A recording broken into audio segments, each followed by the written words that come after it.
तेलंगाना दिख न्यूज़ में अब तमाम के खैर मकदमे में बढ़ते हैं। खबर की जाए बालानगर इंचार्ज डीसीपी ने की प्रेस कॉन्फ्रेंस। बताया गया कि गुज़िश्ता रोज़ जगतगीर गुट्टा पुलिस स्टेशन हदूद में दिन के उजाले में पेश आया था एक स्टैबिंग का वाकया। इस सिलसिले में बताया गया कि जिस शख्स को स्टैबिंग की गई वो उसकी मौत वाक़ई हो गई, जबकि 3 अफराद को गिरफ्तार किया गया। मामला बताया गया एक ट्रांसजेंडर के रेप का बताया गया, जबकि इसने जाकर बालानगर में इस सिलसिले में कंप्लेंट करने की धमकी दी थी। इस सिलसिले में बताया गया कि धमकी के चलते हुए रास्ते से हटाने का मामला तय पाया और आखिरकार बताया गया कि रोशन सिंह को स्टैबिंग की गई और जिसकी मौत वाक़ई हो गई। इस सिलसिले में बालशाह रेड्डी, आदिल और मोहम्मद को गिरफ्तार कर लिया गया। तफसीलात से कोटी रेड्डी इंचार्ज डीसीपी मेडचल ने वाकिफ करवाया। अगर अभी तक आपने ये चैनल को सब्सक्राइब नहीं किया तो फौरी कर लें। आलमी मुल्क की रियासती मुकामी खबरों के लिए देखते रहिए आपका अपना चैनल तेलंगाना दिक्कत न्यूज़। సాయంత్రం 4:30 టైంలో బాలానగర్ డివిజన్లో ఉన్నటువంటి జగదీర్గుట్ట పోలీస్ స్టేషన్ పరిధిలో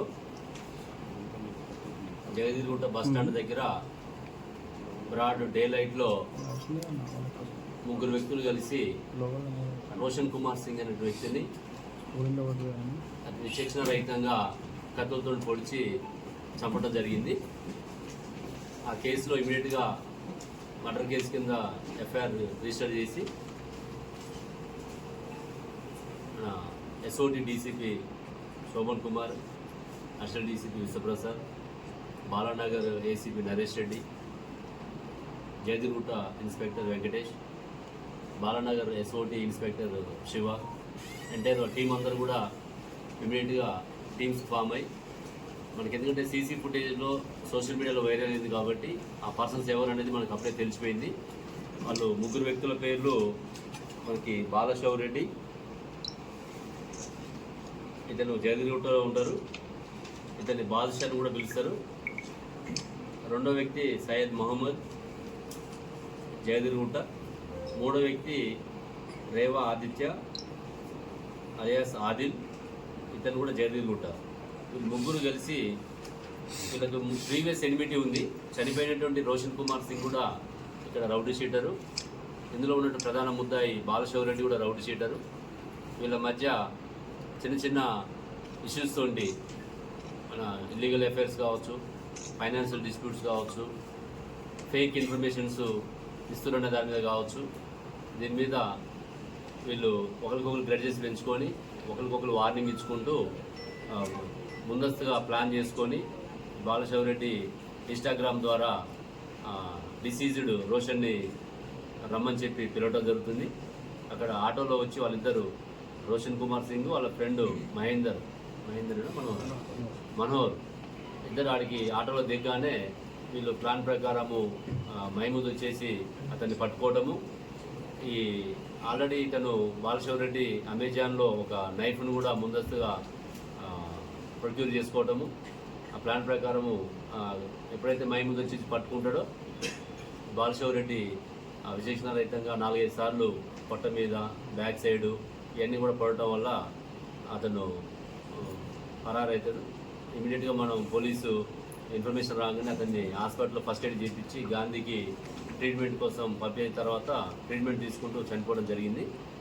ఇమీడియట్గా ఈ టీమ్స్ అన్నీ కూడా ఇప్పుడు ఏదైతే నేను చెప్పిన ఆఫీసర్స్ ఉన్నారో వీళ్ళందరూ కూడా ఆ సీసీ కెమెరాలు, వాళ్ళ ఎన్ రూటు, టెక్నికల్ ఎవిడెన్స్ తోటి వాళ్ళని నైట్లో పట్టుకోవడం జరిగింది. పట్టుకున్న తర్వాత వాళ్ళ దగ్గర నుంచి ఆ నైఫ్, ఆ బ్లడ్ స్టెయిన్, ఆ క్లాత్స్, తర్వాత వాళ్ళ మొబైల్ ఫోన్స్, ఒక బుల్లెట్ బండి, ముగ్గురు కూడా బుల్లెట్ బండి మీద పరారు కావడం జరిగింది. ఆ బుల్లెట్ బైకు అవన్నీ సీజ్ చేయడం జరుగుతుంది. అదేవిధంగా వీళ్ళ ముగ్గురితో పాటు వీళ్ళకి ఎవరైతే సహకరించారో అఫెన్స్ ముందు కానీ అఫెన్స్ తర్వాత కానీ సహకరించినటువంటి వాళ్ళను కూడా ఈ కేసులో నేరస్తులుగా రికార్డు మీద తీసుకొచ్చి వాళ్ళ మీద కూడా చర్య తీసుకుంటాం.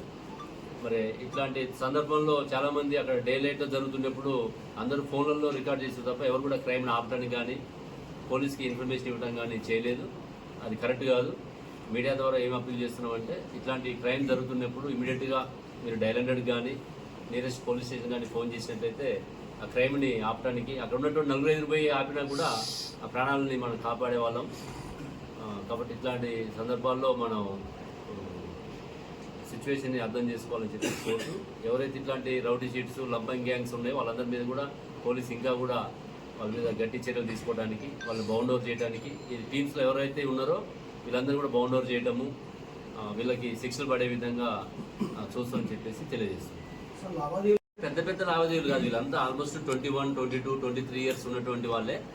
చిన్న చిన్న ఇష్యూస్లలో ఇల్లీగల్ అఫైర్స్ కావచ్చు, కొన్ని గతంలో జరిగినటువంటి కేసులలో వాళ్ళకి బెయిల్ గురించి కావచ్చు, జైలుకు వేసిన సందర్భంలో కావచ్చు, ఇట్లాంటి అది మెయిన్గా ఏంటంటే ఈ వీళ్ళ మీద కేసులు అయినప్పుడు వాడు సమాచారం ఇచ్చినట్టు వీళ్ళు సమాచారం ఇచ్చిన వాళ్ళ ఒక అపోహలు పడి ఆవేశాలకు పోయి దీన్ని రివెంజ్ తీసుకోవడం జరిగింది. ఇలా కొంతమంది ఫ్రెండ్సే ఒకళ్ళు ఆటో నడుపుతారు, ఒకళ్ళు ట్యాక్సీ నడుపుతారు, ఒకళ్ళు నార్మల్గా ఇంట్లో వాళ్ళ పేరెంట్స్ మీద డిపెండ్ అయి ఉన్న వాళ్ళు ఉన్నారు. అంటే అదే మనకు నిర్ధారణ రాలేదు, అదేం లేదు సార్. ఈ ముగ్గురు కూడా కేబిహెచ్బిలో వ్యభిచారం చేయించే వాళ్ళు కొత్తగా రిక్రూట్ చేసుకునేవారు. నెల్లూరు మహిళా విషయంలోనే గొడవ వచ్చింది. బాలశౌర్ రెడ్డి చెప్పాను అంటే ఇల్లీగల్ అఫైర్స్ అనేది అదే సబ్జెక్టు.